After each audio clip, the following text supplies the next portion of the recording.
नमस्कार मंडळी, रामकृष्ण हरी. मी आज हळद काढून घेते. हे बघा, खराळ आणले हे पानं कापण्यासाठी आणि हे कुदल आहे हळद खणण्यासाठी. हे पानं पहिली काढून घेते.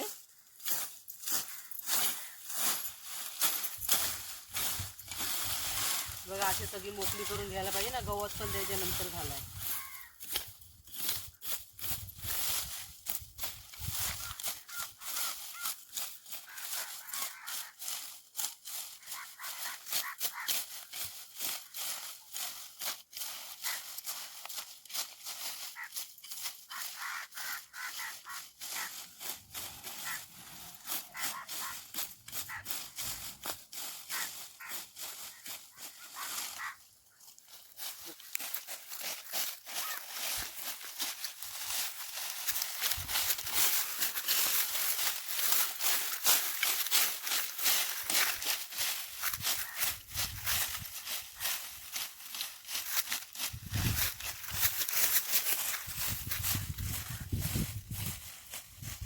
या प्रकारची पानं काढून घेतलेली आहेत.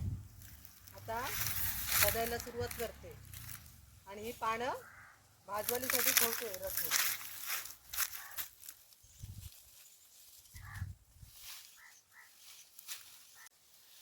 हे बघा, हे रचून ठेवलंय ते भाजवलीसाठी, भाजवायला उपयोगी येईल ना. या मंडळी, हे बघा, खोदून काढते हळद. हे बघा, अशी भाजले हळद.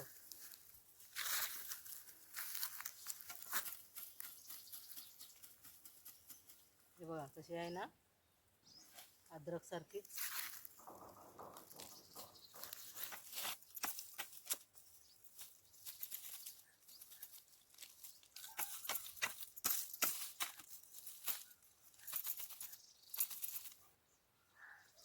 हे बघा, छान आहे हळद, पिवळी एकदम.